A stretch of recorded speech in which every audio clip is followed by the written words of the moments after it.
Hi class, this is Mr. E. In the previous video, we learned how to install XAMPP, which is a SQL server. In this video, we're going to learn how to create a database, how to create a table, and how to insert information or data onto the table. So let's open the program first. You can type XAMPP, and then if it's already installed, it's going to show right here, or you may have it at the bottom right here. So double click. Now, as you can see right here, you need to establish the connection. So you click on start, the first two starts. Okay. Make sure that it is green. So the connection is good. Now, as you can see right here, these are the default ports. So 3306 is for MySQL and 8443 for Apache. And then click on admin. So that's gonna open the program. So as you can see right here, we're going to be focusing more on this tabs, database, SQL, maybe import or export files, SQL files. So the first thing we're going to do is create a database.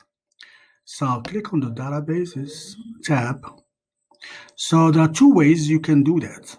Actually, for everything, there are two ways. Either going to use the interface, the easy way.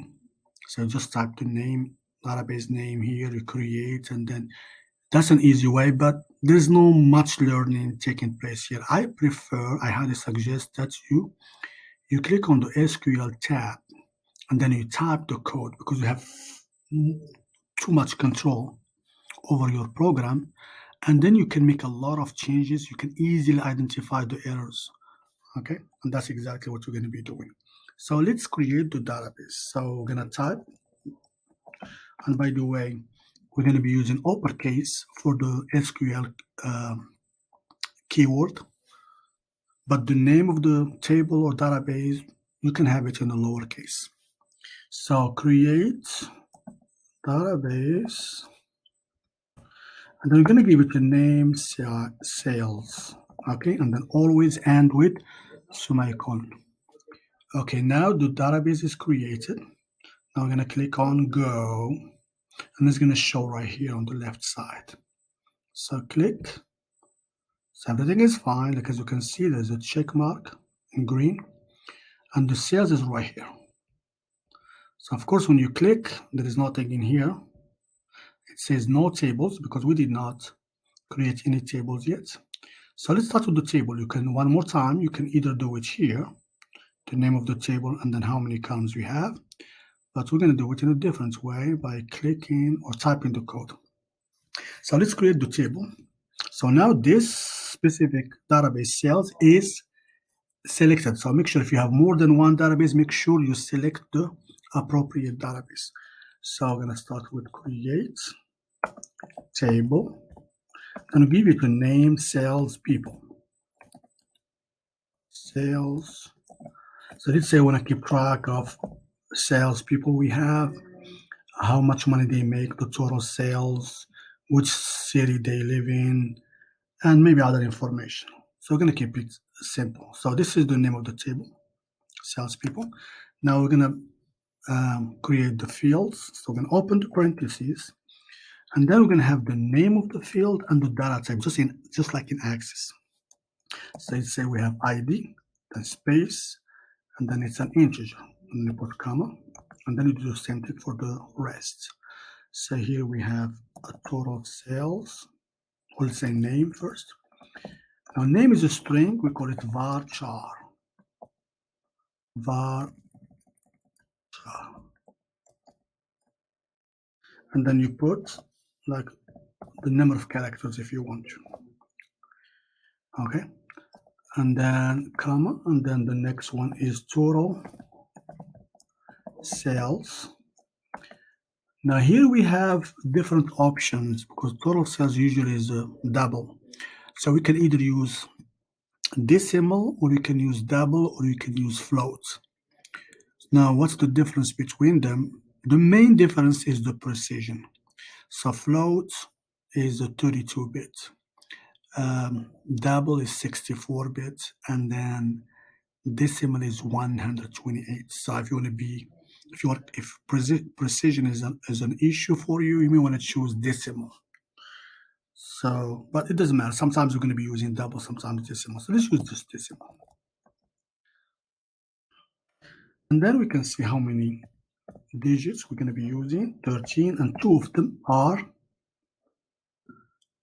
decimal values. Okay, and then finally city, and it's going to be varchar also. I'm going to put the same thing, 100 characters, and then we're going to close parentheses. So now, as you can see, this is how we create the table. Create table, the name of the table, you open the parentheses, and then you have pairs, field name, and the data type. So here we have 4 of them, 1, 2, 3, 4. And then you click on go. So as you can see, it was done successfully. That's why we have this green check mark. As you can see right here, this is the name of the database. And then here they have the list of tables. We have only one here. And if you click on this plus sign, it will show you all the columns that you have. See, we have 4 of them. Now, if you want to add more, you can click on new. Same thing for table. Just click on this new. Okay, so far it's empty.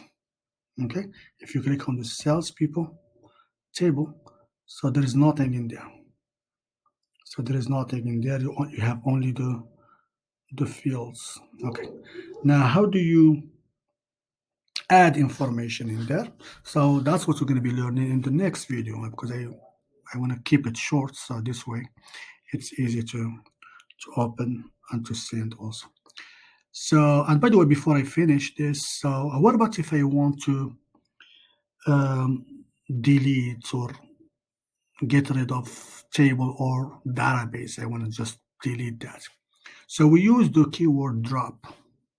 So let's say go to SQL, and then I can type, for example, let's say the table. I want to just, I made a mistake, or I want to start over.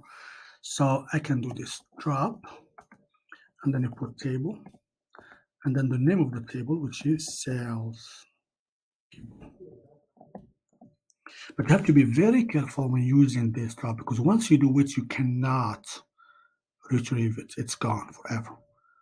Okay, so we're going to click go. Do you want to execute drop? So this why that you want to make sure that you think twice before using this command. See, now it's gone. As you can see right here, there's no more. Also, you can do the same thing with the database. If you want to drop the entire database, so we're going to do the same thing, drop. Okay,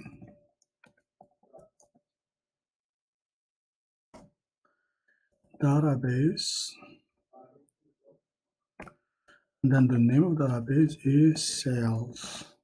Same thing, when you click go, it's going to make sure. So now it's gone. See, you cannot retrieve this drop database sales, so it's not there anymore. So you have to be careful when you use this command. So far we learned how to use create a database, create a table, and also how to drop the database and the table. So in the next video, I'm going to show you how to add information, how to insert, how to populate the table with information. So thank you for watching. See you in the next video.